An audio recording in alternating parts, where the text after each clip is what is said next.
lanzamiento, aquí viene un batazo de Mundito entre right center field, la bola pica, se extiende, viene anotando Spot, empata el juego, también manda para la bola Turner anota y los Phillies se van arriba. Se prepara Mundito en segunda, el lanzamiento, batazo profundo para el center field, la bola se va. Schwarber Bob, ¡campanazo!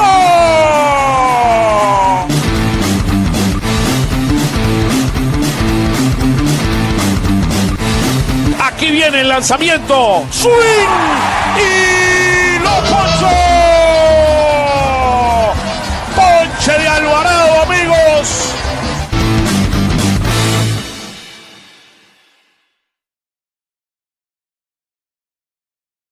Hello, everyone, and welcome to another season of Phillies Weekly. For Jeff and I, it's a pleasure to be here with all of you. Happy Easterns for those of you that celebrate. Happy Eastern, Jeff. How you doing, brother? Oscar, I'm kind of surprised. I thought we got a new graphics package for the new season. It's coming. Believe it or not, the guy that does the video, he's celebrating somewhere at a beach down in South America. I'm jealous, man. I wish I could join him. It's cold up here. Oh, absolutely. Real pleasure to be with you back for our third season.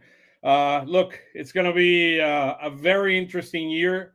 Running it back and bringing a few important pieces that we're beginning to see some good start for them. I mean, we're going to talk about that today. We're going to talk a little bit also about the window, a championship window.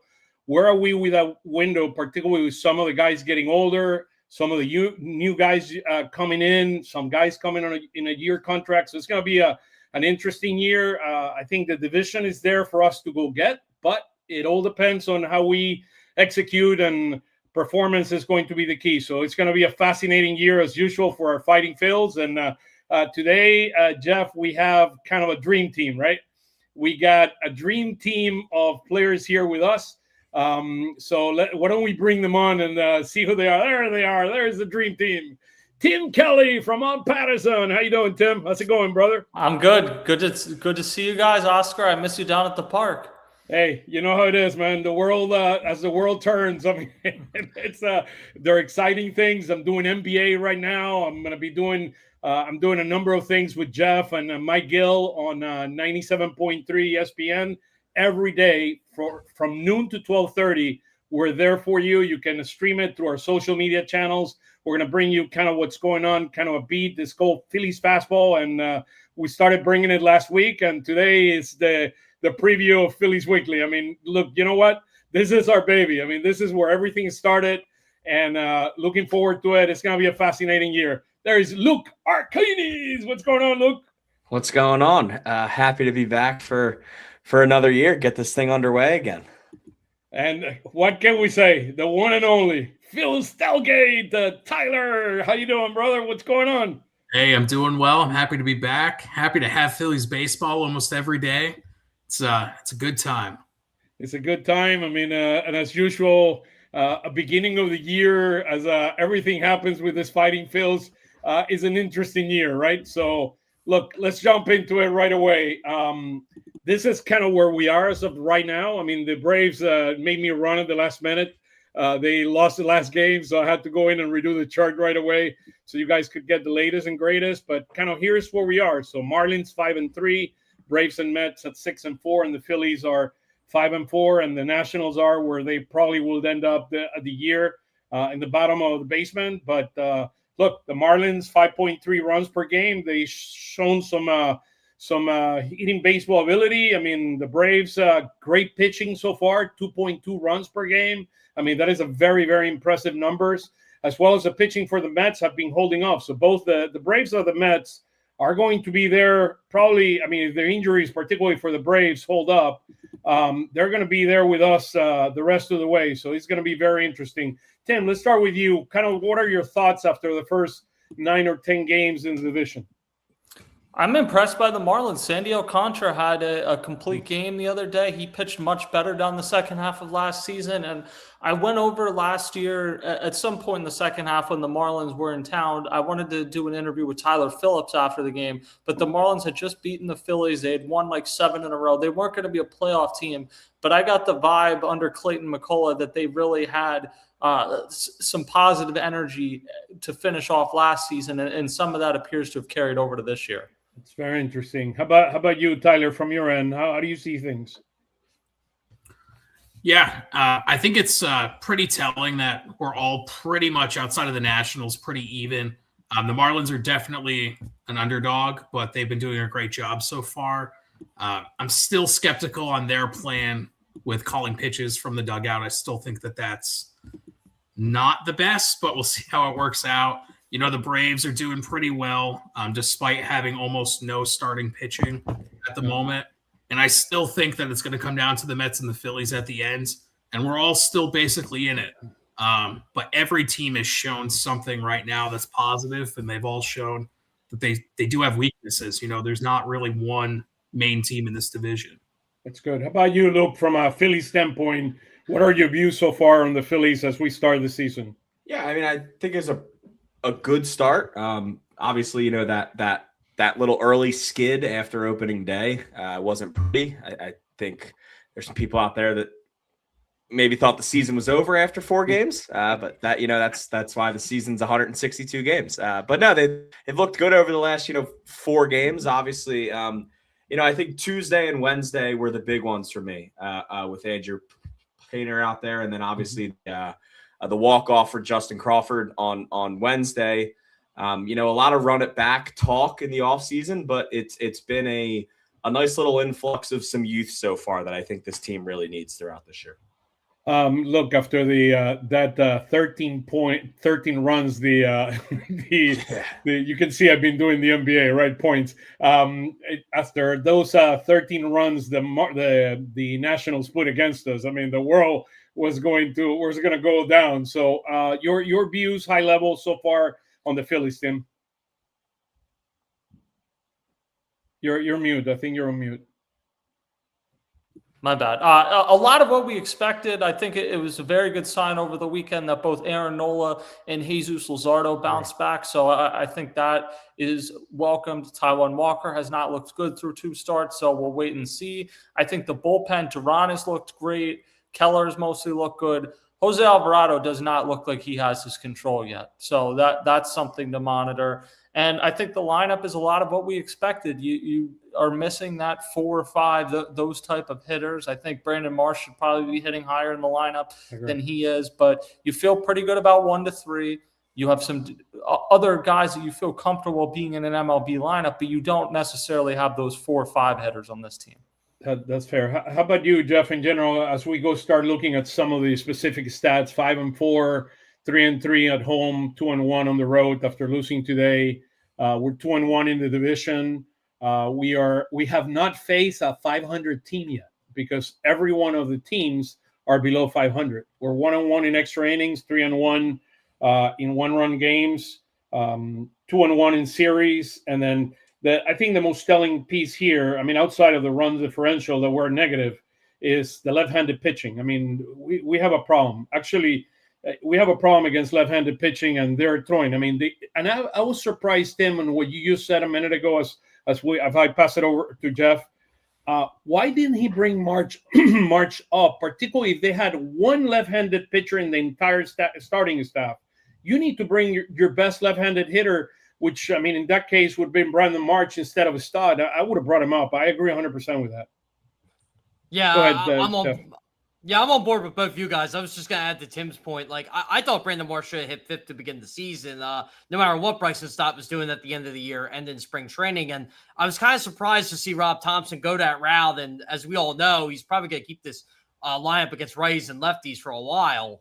But I would move Brandon Marsh up. I think he's just too productive. The OPS is like 840, 850 against right-handed pitching. That's really good. Gives protection for Alec Boehm. I think Stott's a better hitter, 7th anyway. I just wanted to add, I think the bottom of the lineup has been pretty good so far through the first 9 games. I thought that was going to be a strength. They clearly want power in the 7th spot, as by Brandon Marsh, Otto Kemp when he bats 7th against lefties. JT Realmuto has been fine. Justin Crawford, he's been what you expected so far. And yeah, I like the bottom of the lineup. The top of the lineup's going to hit, but I'm with you guys. The 4 and 5 hitters, I'm a little concerned.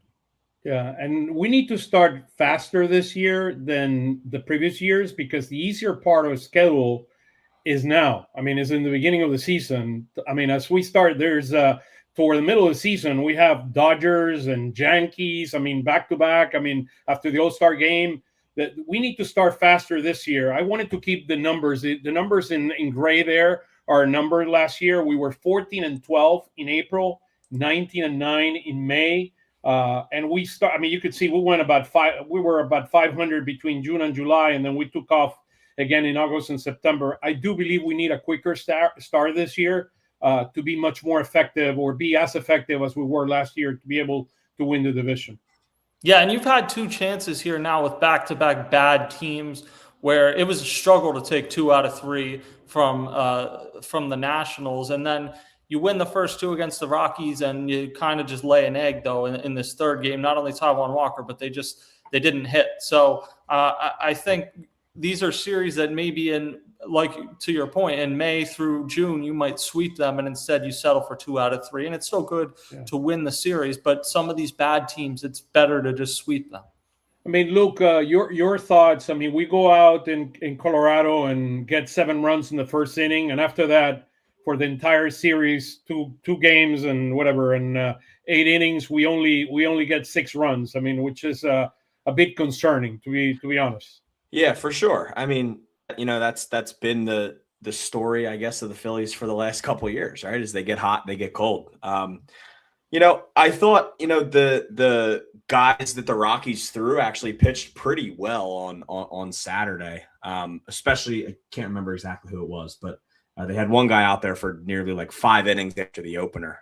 But yeah, I mean that's been the Phillies' way is they go, 15 to 20 innings of scoring 20 runs, and then the next 3 games they lay an egg. They're hot, they're cold, and they're everything in between. So it's just finding that consistency. It's early.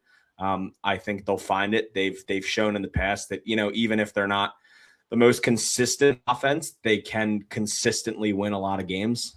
But yeah, I mean, you would like to beat up on these bad teams early in the year, Rangers, National, Rockies, the San Francisco's gotten off to a rough start. This could easily be a 9-2 to 9-3 start. But here we are at 5-4 to start the year. And we'll go specifically into some of the things. Here's kind of the chart that I've shown you since the last year or so.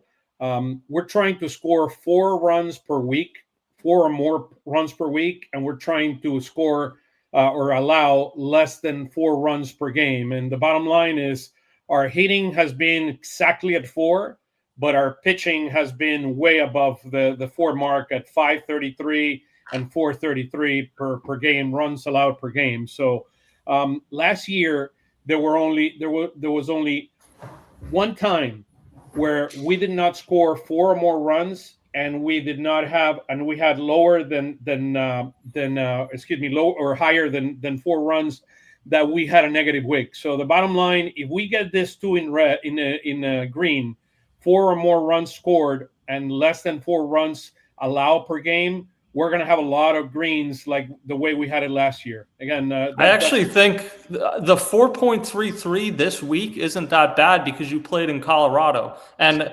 the one game that really sunk you was the game against the Nationals where you gave up 13 runs. Yeah. Against Colorado, you did the pitching did a great. I mean, even Taijuan Walker today gave up 4 runs. It wasn't a good start, but it's not like you can go into Colorado and easily get 17 runs hung on you. The Phillies did a pretty good job overall. Jesus Luzardo last night looked dominant. Yeah, and what I meant is the only week that was negative last year was a week where we did not score 4 runs and we allowed more than 4 runs a game. So that's why it was negative. The rest, if we hit at least one of the 2, we normally would be in green. So that's kind of the reality of things here. Look, we're going this week against San Francisco and Arizona. I kept the numbers from last year. So in the first half of the year, at the bottom, all the way to the bottom. So this year we scored so far 4 runs per game. Last year, in the first half of the year, first 16 weeks, we scored 4.44 runs per game, and we went to 55 and 41. in the second half of the year, we went 41-25, and we increased our runs per game to 529. Our pitching significantly went down, primarily because Wheeler went down. We scored, we allowed in the first half of the year 3.91 runs per game. And then the second half of the year, we allowed 436, where our hitting basically took over. That's where we had our difference in home run, we were like, 18th in home run the first part of the year, and the second half of the year we were like 8th. So we significantly, second. So we significantly increased our home run hitting ability. So we'll keep updating this as we go into the years. Let's go into some news. And Jeff, maybe you take this one, both kind of in the minor leagues with Wheeler. Wheeler have pitched 2 games so far, 7.5 ERA. The first game he looked pretty good. That fastball was at 94, over 94 miles an hour. His velocity went significantly down, and he had an error that cost him the game. Why don't you talk a little bit to us about Zach Wheeler, and also about Orion Kerkering, that had looked really, really good in his minor league rehab? Yeah, I'm more than encouraged with how Kerkering's pitched over this rehab stint. Even on Tuesday, he looked like he didn't have his control early, but got it after he gave up the run, and pretty much has just been dominant ever since. I thought the sweepers looked really good. Fastball was in the high 97s. Look, he's back. He's going to be back with this team this week, and the Phillies can't be what's the word I'm looking for? They can't be more pleased to get him back. Let's just put it that way. So Kerkering's been fine. Again, he should be back this week. Wheeler, Friday night, I don't think he pitches as bad if the miscommunication left field or whatever the heck that was in the, what was it, Tim? The third inning? You probably were paying attention more to that game than I was on Friday. Yeah, I was watching it. It was the third inning, and Oscar Mercado, who is more used to probably playing center field, is in left field, and Pedro Leon. And Pedro Leon's in center. Mercado has just rejoined the organization like a week ago, and the ball just dropped in between them. Now, it was hit pretty deep. It wasn't as though it was soft contact, but it still probably should have been caught. And arguably none of those runs scored, and he probably gets to come back out for a 4th inning. Instead, he's done after 3 innings. So it wasn't good. He had 2 batters in that inning also, but it was made worse by that. So what do we make out of this in terms of kind of what do we expect he's going to throw maybe a couple more outings? Before, so he can, at least 2. Regaining the velocity is the most important thing. What are your thoughts on this? Yeah, I thought there was a chance he would only make 1 more, but the way this went, I think it's probably 2 more, and we'll see from there. Okay. He's going to pitch Wednesday from what I've heard and was told. So I think it's Wednesday in Lehigh, and then if all goes well, I think the Tuesday, if it goes by that rotation, because AAA is always off Monday. So probably Wednesday and Tuesday, and then we'll go from there. Yeah, look, he looked really well. He looked really good in training camp. He looked really nice. He looked really well also in the first outing. And unfortunately, the mishap there in left field, cost him to allow some runs. And I'm much more concerned with his velocity. 92. I think it was throwing at 92 miles an hour in that last outing. It probably is like 3 miles below where you truly want to see him when he comes up. So we'll see what happens. Also, the weather. The weather has an impact. It's colder now than the regular season. Then when the season truly comes during the summer months, it'll be a lot easier to throw. But I don't know if weather was a factor. You know what the weather was like? Was it Durham? In Durham, they definitely had a cold spell, but it was warmer than here. I actually thought Wheeler was pretty good when he pitched his start in Lehigh. It was chilly. I was sitting out there. It was heavy trench coat. It's probably like 35 degrees out. A little bit of wind that day. The sun was out, but Wheeler. That was the day, that photo you have of Wheeler, Oscar. He short sleeve. It was cold. But he always wears short sleeve. It should be warmer on, was it Wednesday? I think he's pitching. It should be in the 60s. So I'm curious. I just want to see if the velocity goes up over these next 2 starts. His breaking pitches seem to be fine, but so Wednesday's the next start. Wednesday will be his next one, and then it'll be the following Tuesday because he won't pitch Sunday. That's too short a rest, and they're all. He does always wear short sleeves, and I never thought I'd have a chance to use this, but I did ask him once, like 2 years ago, why he doesn't wear long sleeves. And he said after he got Tommy John surgery that it just bothered him having something there. So it's always short sleeves no matter the weather. And between New York and Philly, he's pitched in some cold games. Yeah, and Kerkering is joining the team on tomorrow. So I don't know if there was a question if they're going to activate him tomorrow or not, but he's traveling to San Francisco to join the team there. And one thing I've noticed with Wheeler is, at least in his last game, the first 2 innings, his velocity was a lot higher. So it could just be a situation where, he still has to build up. He still has to get himself back into it. I mean, he also looks a little bit thinner. I don't know if anyone has like an updated weight on him, but he does look a little bit thinner. Yeah, there was. So he told me he lost 10 pounds. That's what there he was. told me. I read something, I believe, out of The Athletic this morning that I think he's down to like 190. I think he's usually around like the 210 range. But yeah, he definitely looks thinner. And I mean that. I think there was something along the lines of the Phillies are working on getting that weight back, which I think with his getting back to his normal weight, I think the velocity that can't hurt the velocity. But like you said, Ty, I think it's a good sign that the velocity was a little more normal early in the game. I mean, like Rob Thompson said, this is still basically spring training for him. So I'm not necessarily worried, but I think it'll be, like everyone said, at least a couple more. If we get to the 4th start and the velocity is still down, then I'll be more concerned. But I think it's a tough injury to come back from. Yeah. I even looked into like Merrill Kelly when he was doing his prep to come back. Of course, they didn't have velocity on any of those games that he was pitching coming back, but he went through the same situation where he was struggling the first couple games deeper into the start. So I don't know, maybe going into the 4th start, if he's still struggling and the velocity is still not there, then I would be a little bit more concerned. I would not hurry him up. I mean, whatever time he needs to take. I mean, because we need Wheeler at his best. I mean, Wheeler could be the deciding factor for us to make a long playoff run. And to me, his health and him coming fully back is the most important thing for this team. So, Tyler, there's a question for you. How about that?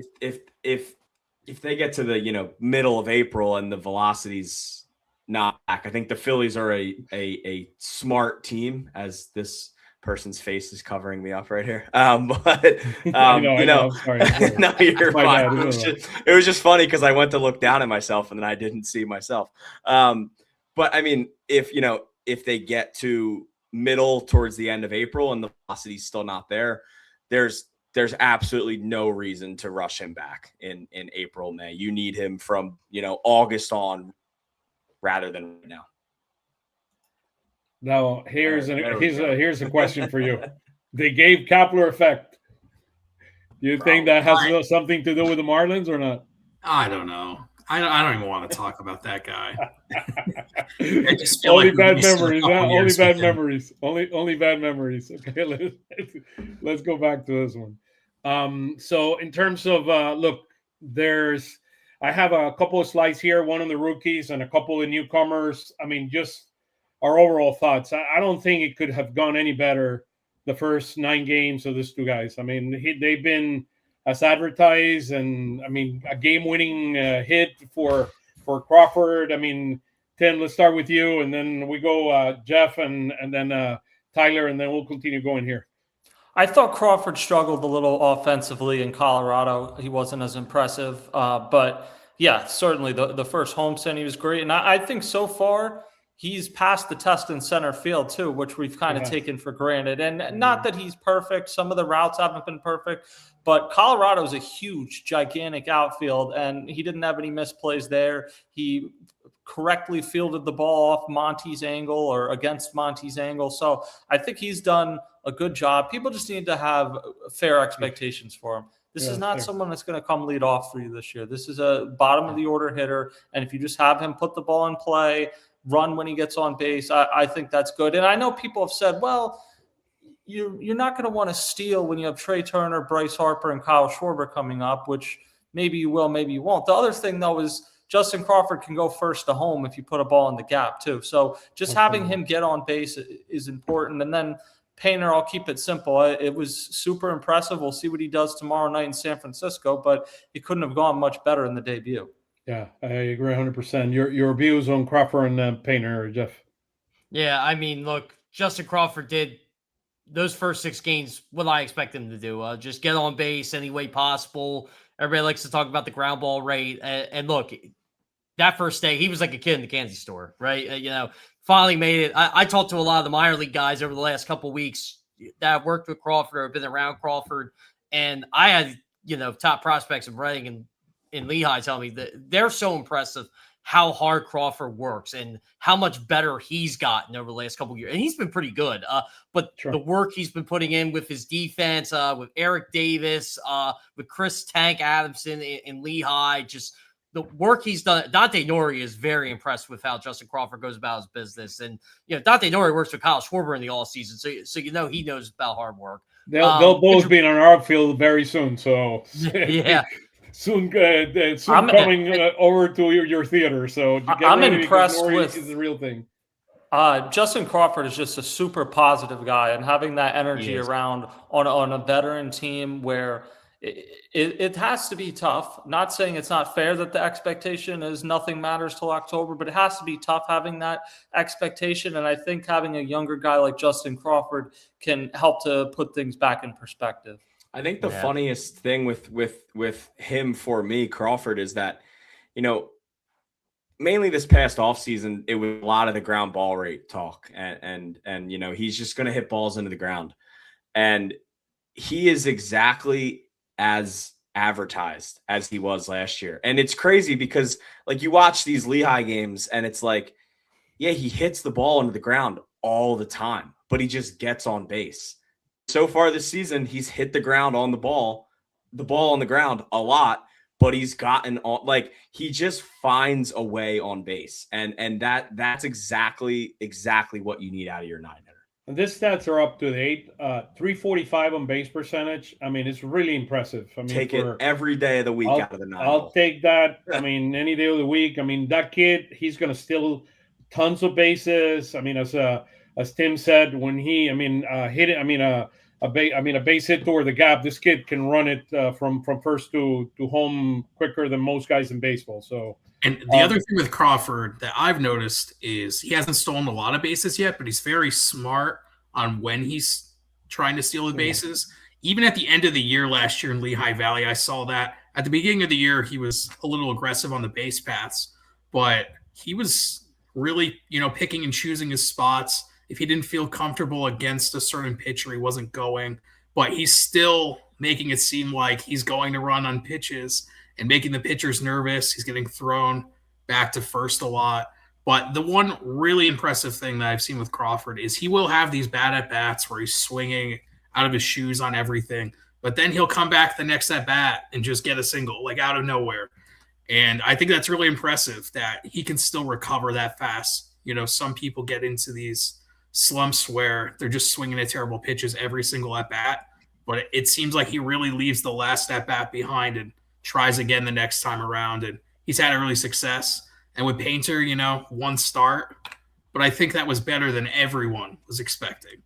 That kid is a fighter. He's a fighter. Yeah. Go ahead. Sorry, Luke. Yeah. One of the biggest things for me with both of these guys is it's their attention to detail of their routines at such a young age. There was a tweet I saw on opening day of Crawford just like walking around the outfield, and it was taken at the time as him, taking it all in, but turns out like that's his routine. And he does that all the time before every game. And same thing with Andrew Painter. I thought just like watching him go about everything on the field the day of his debut, like both of these guys don't seem like they're 22 years old. Like both of these guys don't seem like they've only been on a major league roster for a week, but at the same time, they're still bringing that youth in because, it's been a lot of veterans over the last 4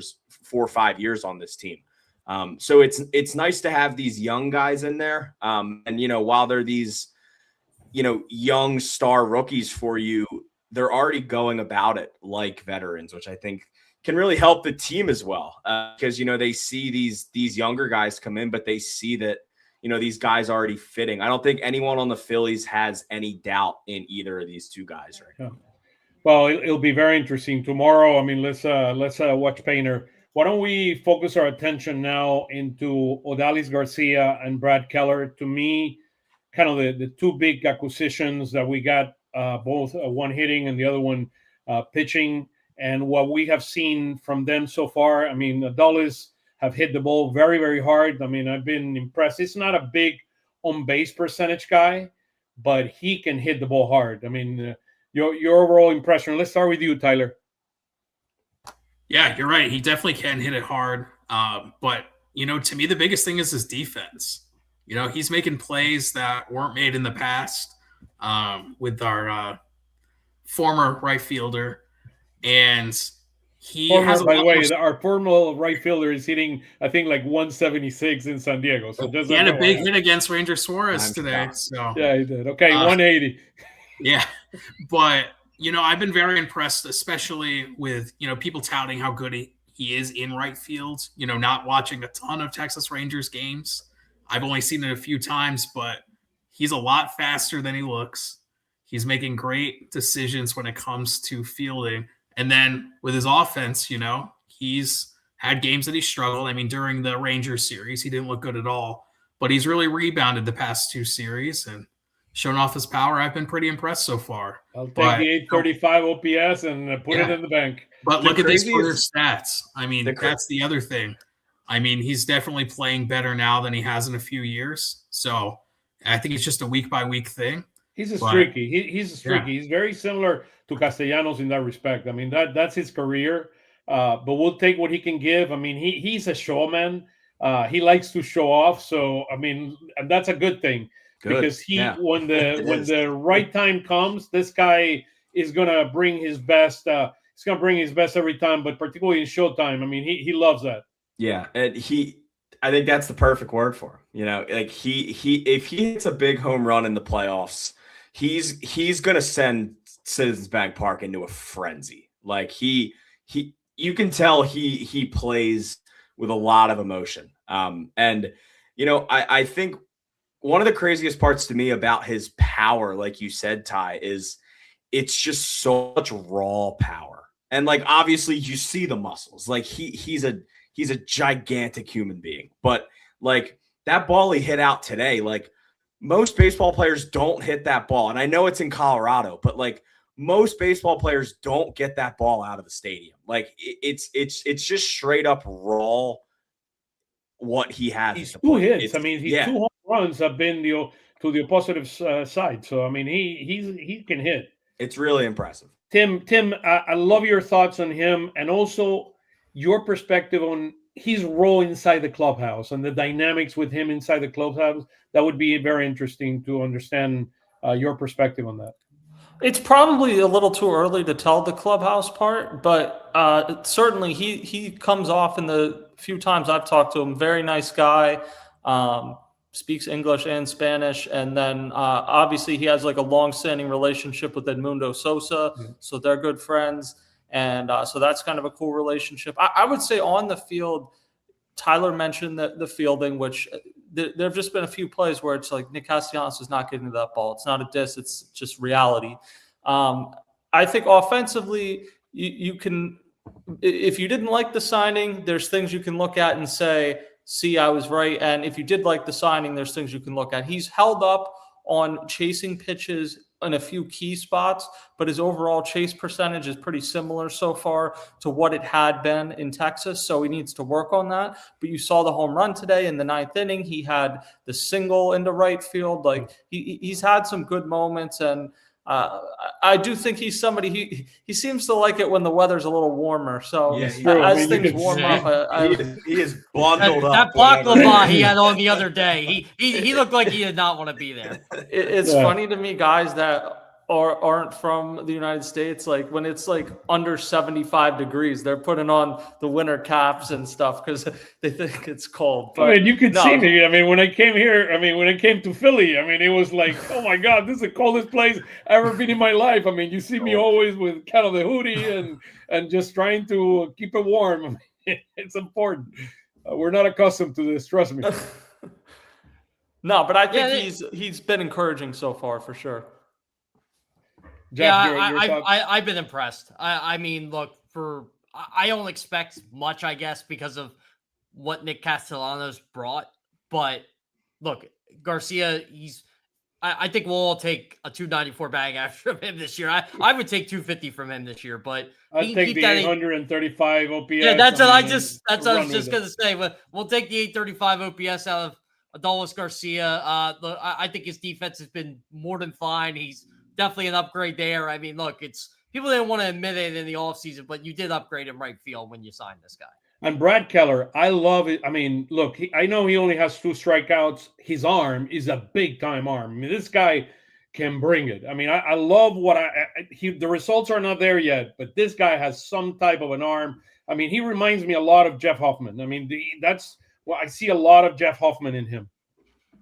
I would say I don't have the numbers in front of me. I feel like he's getting a lot of broken bats. Like he's a guy that will pitch you in, and it's like he's getting firewood every single time he's out on the mound. So anytime you give up runs early in the season, your ERA is not going to look good. But I think for the most part, he wasn't impressive in the WBC, but for the most part during the regular season, he's done a good job. And he was the MVP. Kossel, the manager of the Chicago Cubs, said, the MVP on my pitching staff was this guy. And we were able to get him in free agency. So that's a big, big get for us. Go ahead. You're going to say something I'm else? Looking at this right now. So he hasn't been barreled up one time yet this entire season. He's throwing the ball well. That ERA is a little misleading for how he's pitched so far. That's a home run by Adam. And got him. They were a half a second away from being out of that inning. Before Abrams got him with that home run, and he's been a lot better than a near ERA of 7 so far. Yeah, those are the 3 runs. That 3-run homer by Abrams in the Washington series. So we're 100 days away from the All-Star game. Believe it or not, I mean the Phillies put this out there today. So look, celebration is coming. The Centennial is coming to Philly. It's going to be wild with the World Cup. The World Cup starts June 11th. So that's when the World Cup starts in general. Let's go and look at some of our hitting. So here's kind of what I love to do, which is where do we stand from a hitting standpoint? So we're 19th in run score right now. We're 16th in batting average. Our OPS is overall 13th, but look at the difference between we're 5th against right-handed pitching, and we're against left-handed pitching. We're 27th in baseball at a 496 OPS. That's a scary number there against lefties. I mean, they're going to throw lefties at us. We're going Rays pitching against us in this series, and there's another lefty from the Giants I think is pitching against us in the series. We'll look at that more details as we go further, but that's very, very scary, the OPS against left-handed pitching.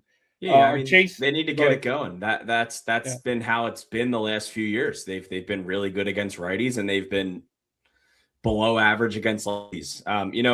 It comes down to what you get out of those platoon guys, and obviously Edmundo Sosa had a rough start at the plate before Wednesday's game. Wednesday, was his first big game, but it's, what do you get out of the Otto Kemp? Because your OPS against right-handed pitching in left field is really good with Brandon Marsh.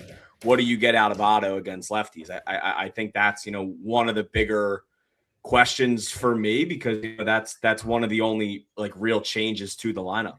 I mean, and this is one of the issues with being so reliant against Brandon Marsh against righties. He, to this point in his career, has been virtually unplayable against lefties. So you have to take him out. And I think it's way too early to make any judgments on Otto Kemp. I like Otto Kemp. I think he's going to prove to be a good platoon partner. But even in the best case scenario, he's not going to do what Brandon Marsh does against righties, against lefties, which means somebody else has to step up. And again, we get back into this issue where you have guys to hit 1, 2, and 3. You have guys to hit 6, 7, and 8. you don't really have that 4 or 5, especially in your lineup against lefties. That's where, I mean, Jeff and I started talking a little bit about the other day in the Phillies Fastball podcast. Brian De La Cruz was the MVP of the Dominican season down in Winter Ball, and he was the MVP of the postseason as well. The guy was hitting really well, and look, and the last week too.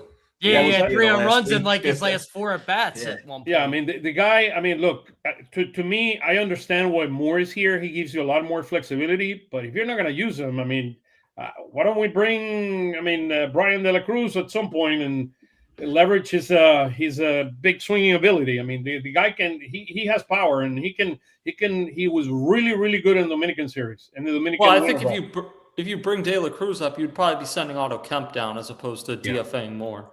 And that was what I was going to say. I think this might be a hot take, but I actually think Otto Kemp should be in AAA right now, playing every day, getting the at-bats, getting better in left field.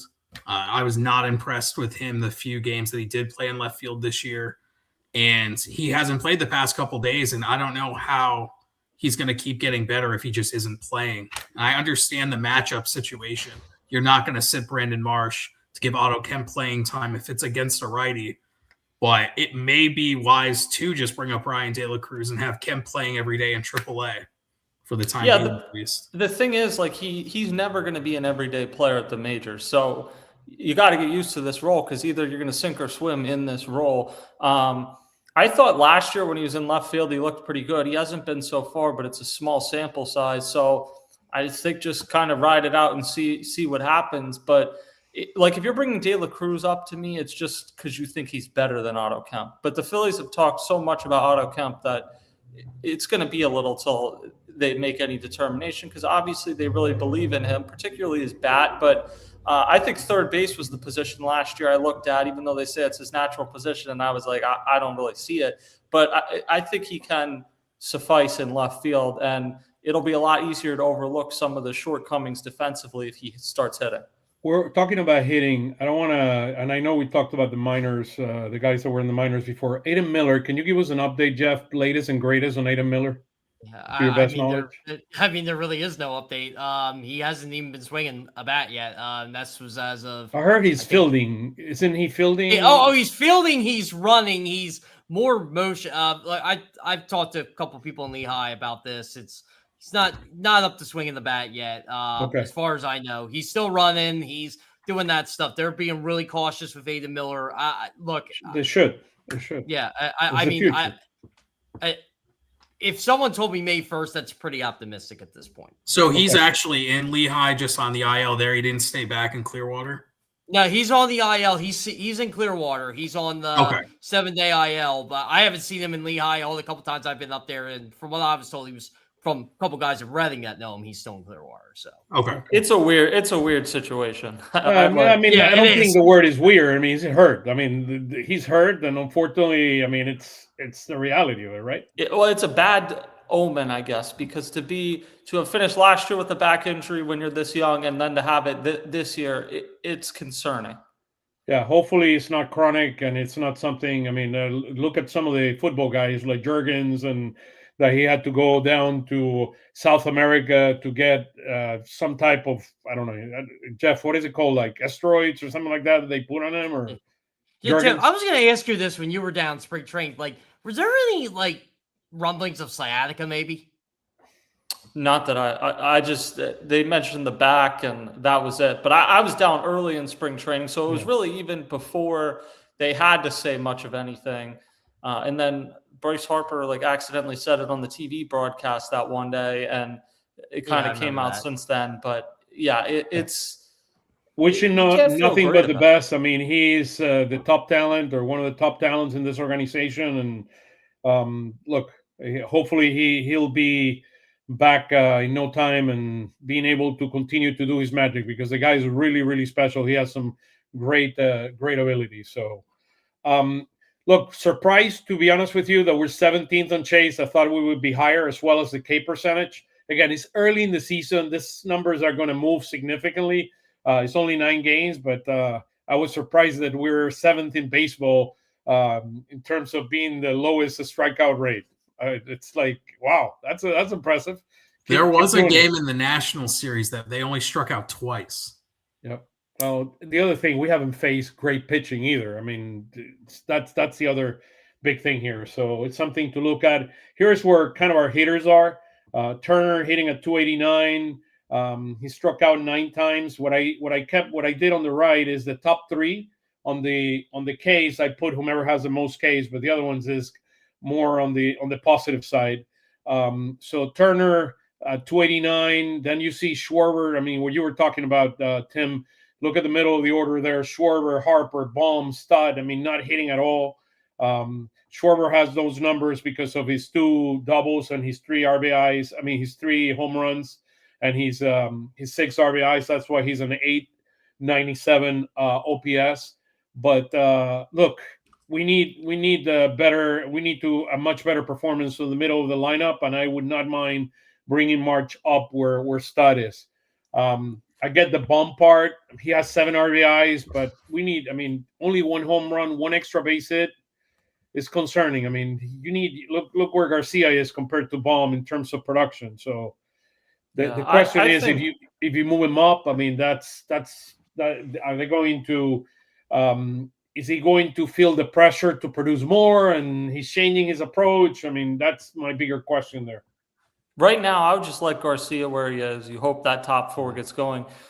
I don't get why Stott is hitting 5th instead of Marsh, but wherever Stott's hitting, they need it better. I mean, he had a great second half last year, very good spring training, and to this point, it hasn't translated to the regular season. We know he can field very well. He's a base stealer, but you haven't had enough consistent offensive stretches in his career, and I felt like coming into this year, this was going to be that, and it may still very well be. Like, coaches and players will always tell you, like, don't really take any huge judgments until it's like 100 at bats. But it's been, relative to expectations, discouraging how Bryson Stott has started offensively. Yeah, and look, from Schwarber, from Harper, I get they're streaky, and we're going to get those ups and downs. I mean, but we need. I mean, this season and this year is going to go based on their performance, and maybe this is the time where we talk about this. I would love your thoughts, starting with you, Jeff, and then Tim, and going all the way down on the championship window. What is? I mean, when we look at this team and where this team is, and we know we have Gabe Woods in the minors, and we have Nori them coming up. Aidan Miller will be coming up at some point. Where are we really in the window, looking at it like from the top, looking at it strategically? Yeah, I keep looking at this as based on how they signed their starting pitching, right? However long you got Zach Wheeler for, where it's the end of next year or not, or where he wants to sign again. But you sign Christopher Sanchez, you sign Jesus Luzardo, you know they're really good. You have a good feeling Andrew Painter is going to be a special kid. So you got those 3 in there. Aaron Nola, I know he's in his 30s now, but he's shown he's definitely good in even numbered years. He's going to be a better pitcher this year than he was last year. Exactly. I think last year was an anomaly in my view. So starting pitching, I think, as long as the pitching's good, I think they're always stars and bullpen. I think they're always going to compete, but I do get concerned about the ages of Kyle Schwarber, Bryce Harper. Look, Adolis Garcia's even up there too, even though he's only here a year. But JT Realmuto's 35, Trey Turner's in his 32, soon to be 33. I mean, it's just, that's the core right there. But I'm glad you mentioned Dante Nori. I think he's probably, if I had to guess, a year and a half, 2 years away. I mean, that's what I'm thinking about. A year and a half. I think he's going to be in running a lot of this year. Aidan Miller, I expected him to be in Lehigh the whole year. I think Gage Wood, again, he'll probably be a fast riser. I think Alex McFarland's a guy you got to look at as an addition to the bullpen at some point this year. So there are a couple guys that you really like. Gene Cabrera could help the starting rotation at some point if he keeps pitching well. So, yeah, and look, you still got Moises Chase when he comes back from Tommy John surgery. I like Moises. He has a heavy fastball. Arun Escobar. Hopefully he comes back fully healthy. Yeah.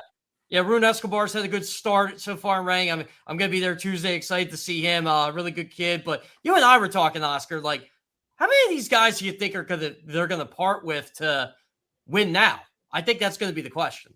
That's going to be a question, and we're probably going to need an outfielder, maybe potentially an outfielder to. I mean, at the trading deadline, and I mean, there's some of these guys might not be here, so that's the unfortunate piece of it. How about you, Tim? I mean, how do you see the window? Well, I remember talking with you a year or two ago and saying, like, the window's 2024, 2025. Well, it's 23 was the 2026. window when we needed 2026. to win. 23 was the window when we needed to win Yeah. the championship. I mean, Yeah, that was the year. 2023 may be the one that got away. I'm not saying they can't compete this year and they won't, but yeah, it concerns me that top three, Turner, Schwarber, Harper, they're all 33. You have questions in the middle of the lineup. And the one guy, not to say that Dante Nori or Arun Escobar can't end up being really good major leaguers, or Justin Crawford, but the one guy in your system that you think could potentially be like a core blue chip player is Aiden Miller. And right now he's hurt. So yeah, I mean, I definitely have some questions about whether whether the window's maybe passed to some degree, or whether you're still in the window, but maybe a little less than you were the last couple of years. And I love what they did with Sanchez and Luzardo. I mean, extending them. Those guys together with Painter are going to be the future. So pitching, you could say the core, your starting pitching of the future is set for the next 5 years or so. The bigger question is going to be right here in the lineup, which is the window, particularly. I mean, the way I look at it is, with age, it's going to start shrinking and shrinking more in the middle of this lineup. I mean, where the money is truly invested on. So, Tyler, your thoughts, and Luke? Yeah, so I always thought that the window would be until 2025. Thankfully, it looks like it's still here, but I agree with Tim. It probably is just a little bit less than what it's been in the past. But, you know, with the emergence of Sanchez and Luzardo and Painter and Crawford, I think that they've done an okay job trying to make it sustainable into the future.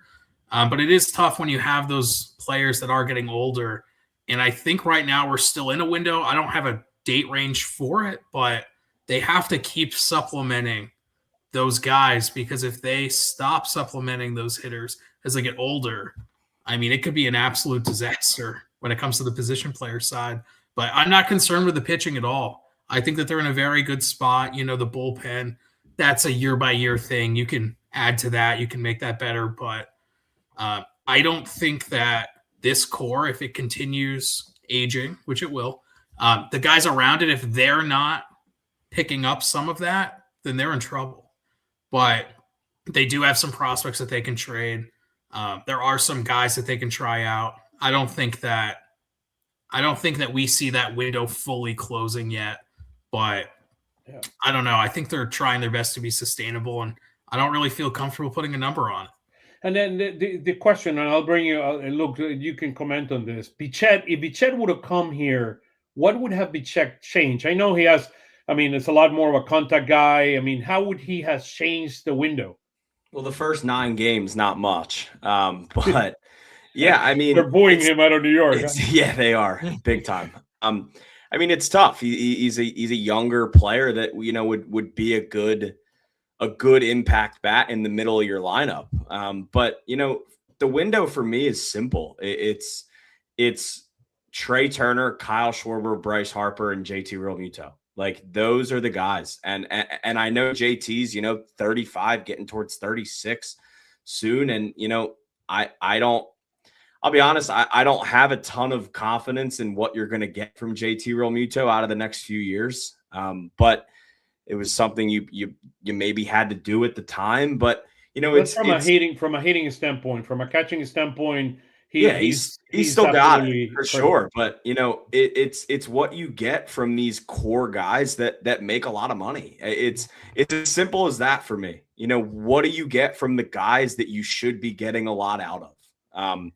Once it seems like Trey, Schwarber, and Bryce don't have it anymore, then I think the window's pretty shut. And yes, the starting rotation will keep them in it, but the starting rotation's been really good the last couple years, and they've fallen short even when their rotation has been good. Their rotation last year was the best it's been in a really, really long time, and it really didn't matter once they got to October.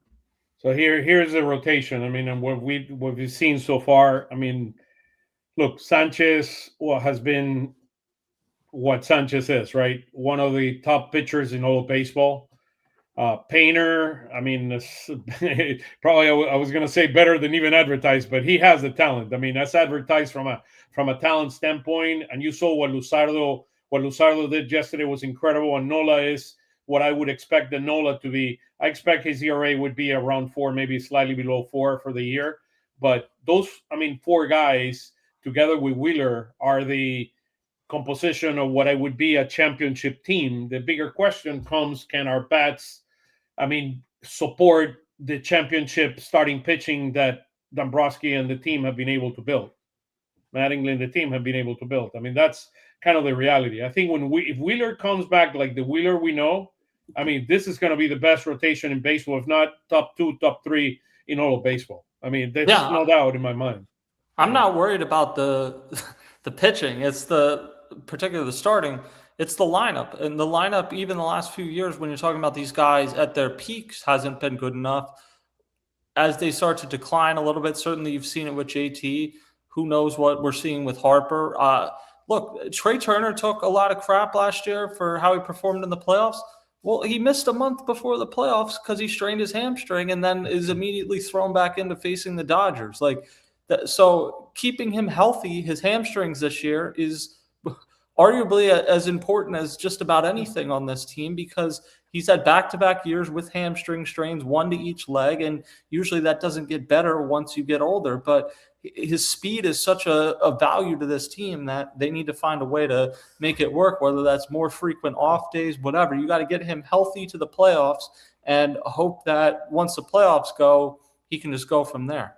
Mm-hmm. Hey, you know what, Tim? I'm glad you mentioned the hamstring thing. I think that was like one of the storylines we kind of forgot about with the Turner hamstring. Oh, and you didn't have Zach Wheeler for the playoffs last year. Jose Alvarado was suspended. Otto Kemp's playing on a broken kneecap, a separated shoulder, whatever else he had.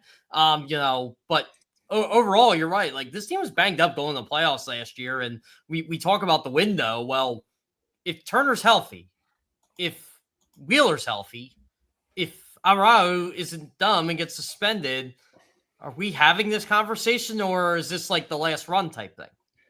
And with Turner, it was not just last year. It was the year before that he missed a month as well. So 5 weeks or whatever he missed. Yeah, I think it was 6 weeks, right? And he still made an all-star team?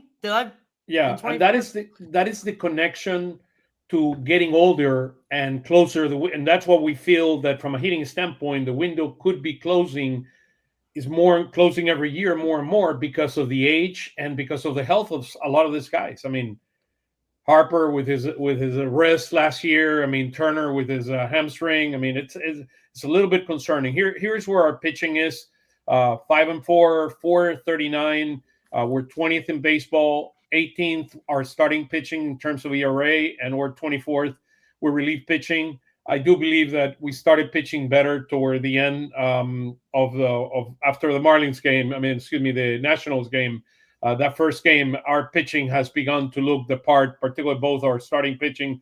Luzardo and Nola look incredible. I mean, Taijuan Walker looked like Taijuan Walker. I mean, allowing 4 runs per game, 3 home runs today. He had allowed 40. I believe he had thrown 42 innings in Colorado, and he had allowed 4 home runs. Today, in 5 innings, he allowed 3. So, I mean, look, the reality is he's not the pitcher he used to be, and he is going to be the long man on this team, and potentially when we need a 6th starter, he's going to be that 6th starter. That's who Taijuan Walker is. Anything and he wasn't as bad as he was the first game. What was that? He wasn't as bad as he was the first game. Yeah.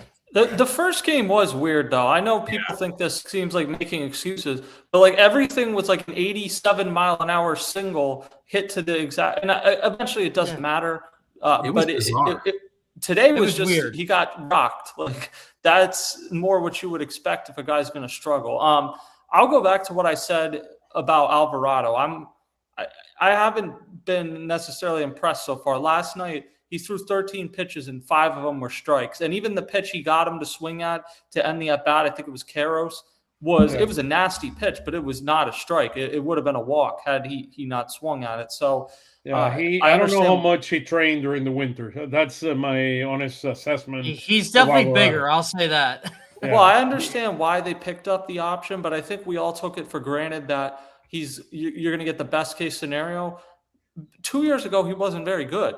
We all talk about last year. 2 years ago, he wasn't very good. So with last him, year in the beginning, he was really good when he was in shape, and you could see the guy was coming all out. But I mean, we can speculate as to why that was. Look, it's a contract year for him. What I'm hoping is now that he's back here, he's going to get fully in shape and have the best season. He needs to have the best season of his life. He wants to get paid. I mean, that's the reality of it. I mean, and I'm hopeful. I mean, he's getting paid right now, though. Yeah. No, I get it. I mean, I get it, Jeff. I mean, I'm not gonna hide anything. I mean, he looks significantly bigger than he looked last year, and he needs to get in shape, and we need the best version of him. That's the bottom line. And if he wants to have a future in baseball, he needs to prove it this year. Call me stupid, I'm still intrigued by Kyle Backus, because when he throws strikes, he gets swings and misses. Yeah, that ball, it's nasty. Going across. Look, one thing that I'll just mention about Tim, this. do we think Backus is getting sent down when Kirkland comes back, or I think Pop might be sending them. Or you think it's Pop? Or Pop. I mean, Tim Meza has made it impossible. He's been one of the best relievers. He's been their best pitcher. Tim Meza's been awesome. Meza is the number one lefty coming out.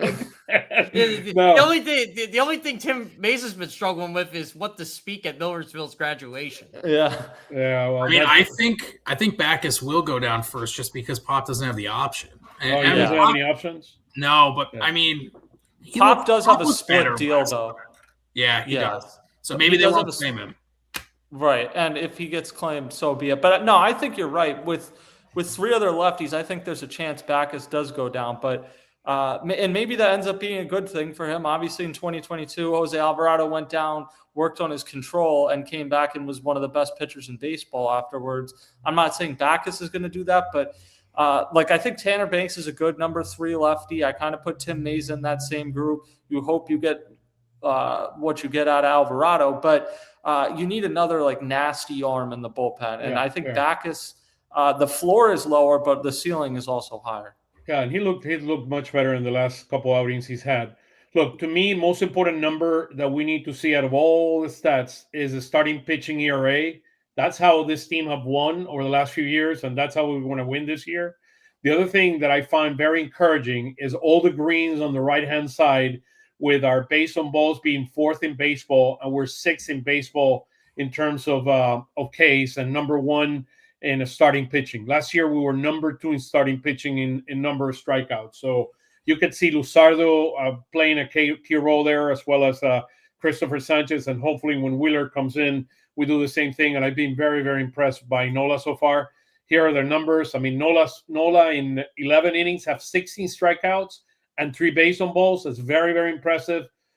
Christopher Sanchez, we know he did not have his best stuff the other day, and he allowed those 4 base on balls, 17 strikeouts in 11 innings, and Luzardo with 18 strikeouts in 12 innings. Luzardo is going to be among the top leaders in the strikeouts in all of baseball. Health is going to be the key for him. So far, so good with starting pitching outside of Taiwan. And then here's where our relief pitching is.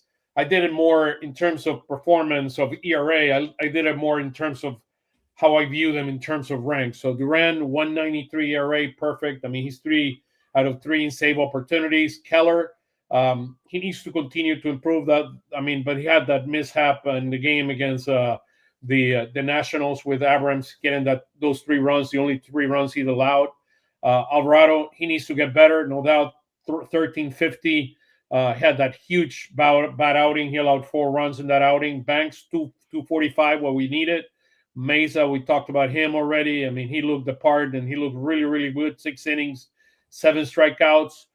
Boland, he was the last. This is important in Boland. Boland was the last pitcher on the Royals staff last year, so he's going to be kind of in the back of the pen, more being in the top of the pen. I know they've been trying to use him on the sixth. He has good stuff. I'm not questioning his stuff, but he needs to have more swing and a miss. Only 2 strikeouts so far, and I mean, he hasn't pitched much as we've seen so far. Pop, it's the last 3 guys. I know Boland is out of options, so he's going to remain here. And you said, Tyler, that Pop does not have options? Yeah, only Backus and Duran have off. Okay. Okay. And I Let's think send Banks- Durant down. But Yeah. By the way, Bolin needs a new entrance song. This song. Oh, you're not he's a got- fan? You're not a fan, Tim? Well, it does say like 6'6" named John or something, so I know why he has it.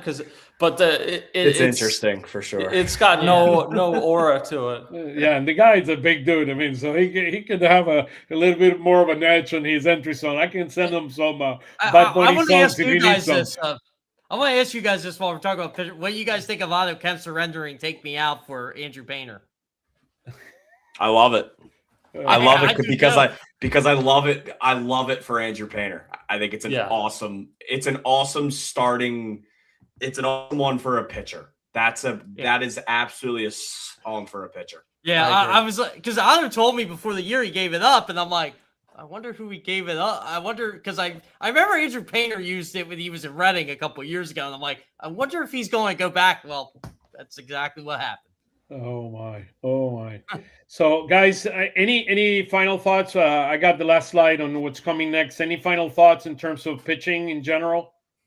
I think we're going to be okay. I think our relief pitching is better than last year as well. Having Duran the entire year is a huge plus. They'll be good. There was a lot of high hopes coming into this year for the rotation and the bullpen. And high hopes like the 94 point. Gotta pay up. I think it's a good It's a really good rotation on paper. It's a good bullpen on paper. It's been 9 games. I think they'll put it together. Yeah, no, I have high hopes as well. So, I mean, any concerns with the pitching at all, Tyler or Tim and your end? No? Okay. I mean, just Walker, but he'll get moved to the bullpen anyway. So yeah, it feels like all the things you would be concerned about, that they're going to be changing anyway. So the questions are going to be the 2 guys. So is it Poitras and Pop? Are those the 2 guys that are going to go down? I mean, Maisa, you can beat Maisa down, and Boland doesn't have any options. So I don't think unless they decide to DFA Walker, which I doubt. They're not going to DFA Walker because they don't have any starting pitching depth. Yeah, that's true. And he gives you the experience there. And if they would DFA Mesa, that would be that'd be a big mistake. Yeah, I agree. Okay, guys. I mean, so here's what's coming next. So we're playing the San Francisco Giants Monday, Tuesday, and Wednesday. We have Thursday off, and then we come back home to play Arizona. We got Painter against Hauser. We got Sanchez against Ray, Nola against Miley, the ex-pitcher of the Cincinnati Reds. He was pitching somewhere last year, other than Texas. Texas. Yeah, I knew it. I knew he was somewhere else with Texas. So, look, how do we see in the Giants series? Anything that pops up on you? Can they just get out of here? Yeah, can they just get out of here? I still got the Patrick Bailey home run in my mind. I'm so happy they moved their start times up in San Francisco. They always did 10-10 start times. That difference, that extra half hour can't be underestimated. Makes a lot of sense. You can't look at a new day. With these, you might still be in the same day. Yeah, just get out of here. Don't get swept. Who did he hit the home run against? Who did he hit? Romano, who's had a really good start for the Angels, actually. Well, he's on a really good start because Joe Adell. Joe Adell was pretty good for him. But by the way, I still have Romano in the video. The video is being changed. But the guy, I saw that. Yep. Yeah, you saw that. I knew that's why I was making fun of you at the beginning of the show. I'm like, it's coming, guys. The guy's on Eastern holiday. I mean, at the beach, and said, "I'm not going to finish it before," and I said, "I'm going to kill you." So we have go see tomorrow at noon. Phillies fastball that has new videos and had cool stuff there, so you can also see that one. I promise by next week we'll have a new video here. Yeah, so, the Phillies should actually go into this series with an advantage. Granted, it is San Francisco, so it feels like they never do. But the Giants have been bad. They can't hit. They don't have a single starter with an OPS over 678. Arise is their best hitter. No, just kidding. Never. Not even. It's bad. I thought Julio Ramos was going to be a lot better than he's been lately. I mean, the whole Tony Vitello thing is very bizarre. Yeah. It's just Gabe Kapler all over again. I think they're getting used to everything out there a little bit. Yeah. So, well, maybe the Phillies doing like college training or something. Day? He compared Devers to Tiger Woods, but then he caught himself before like the accident or after the accident. A week or two ago, he just started riffing about Kanye West. Like he's kind of a wild card, and yeah, so it'll be interesting to see. Harrison Bader will be against the Phillies for the first time, so that'll be interesting. And he's been I mean, they start. should do well in San Francisco, but who knows? I mean, for a long time, the Phillies would get curb stomped every time they went to Coors Field, and that seems to have changed. So maybe this is where it changes at Oracle Park. If not, at least the games will be over a little earlier. Harrison Bader, 397 OPS right now. Yeah. It's almost it's early. Yeah, he's hitting like 160 or 160 or something like that. The only thing that 118, Oscar. What is it? 118. Oh, 118. So he went 0 for 4 today. Soroka has been pitching really, really well. He looks like he's a new pitcher. He's the first 2 starts that he has. I mean, he looked really, really good. I picked him up on one of my fantasy teams, so I was able to pick him up. He's looked really, really good so far. A Friday night game against Mike Soroka at home just seems like a game the Phillies get shelled in. That just has a loss written all over it. We got luckily we have Luzardo, but that has the first game in the City Connect that has loss written. Pop had a good first game, and then a second one that was not that good at all. I mean, so it's interesting. And Gallen, game 2. Go ahead. Brandon. I was going to say, game 2, you're going against Brandon Pfaadt, who you don't exactly have a great track record against. Yeah, that's true. Oh my God. We stole some memories of the 23 NLC. Tim always reminds me every time I see the water bottle. Yeah, they got to win in San Francisco. That's the bottom line. They got to win. That guy. I mean, we should boo him before and do some things when he's warming up. The best part about that Saturday game is it's a 105 start. That is a nice Saturday. I didn't even realize that. That is nice. Yeah, I wonder why. Well, some of our friends here have written some things here. Let me just go over it before we close. Let me go back to our images here, and before we close and answer any questions. Keller has not been great. I mean, we heard that. This is the first time the bullpen have felt good. That's fair. As far as the offense, hit or miss so far, yeah, absolutely. Here's our friend Martin. What might happen if between now and the All-Star game, Crawford bats 300 and get on base, while Thompson, 3 favorites only manage. I would not move. They will not average a combined 150 by the All-Star break. Yeah, I will not. They will not hit 150, but I would not. What happens if a car crashes into your house? Like who? I would not move Crawford out of the 9th hole the entire year, in my view.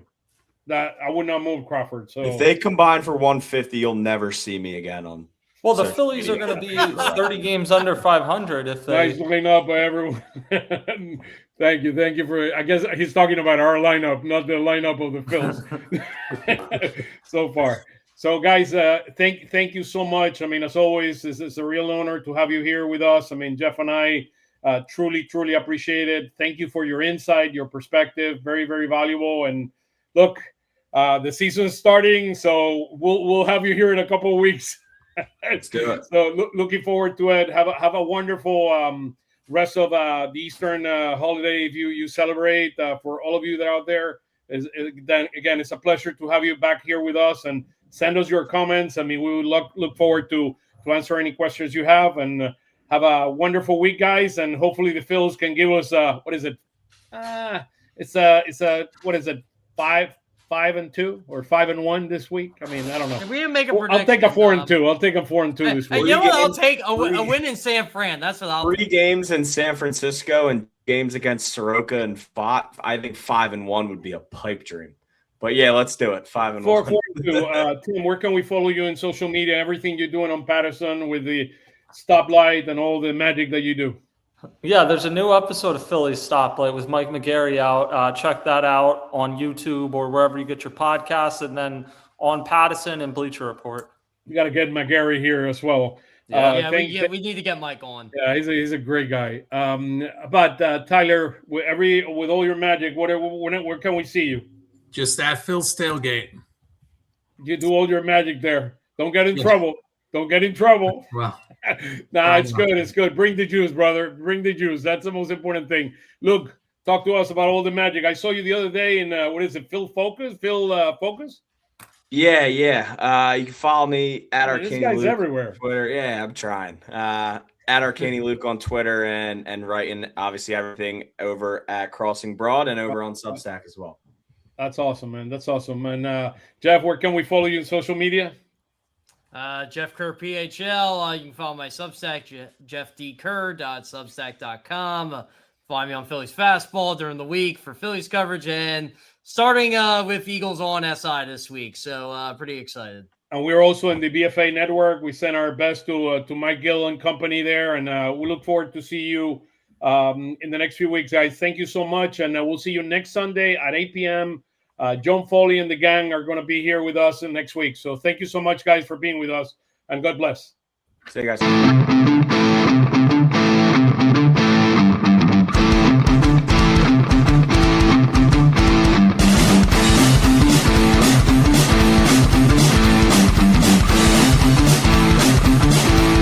Lanzamiento, aquí viene un batazo de Mundito entre right center field, la bola pica, se extiende, viene anotando Stott, empata el juego, también manda para la bola Turner anota y los Phillies se van arriba. Se prepara Mundito en segunda, el lanzamiento, batazo profundo para el center field, la bola se va, Schwarber Bob, ¡campanazo!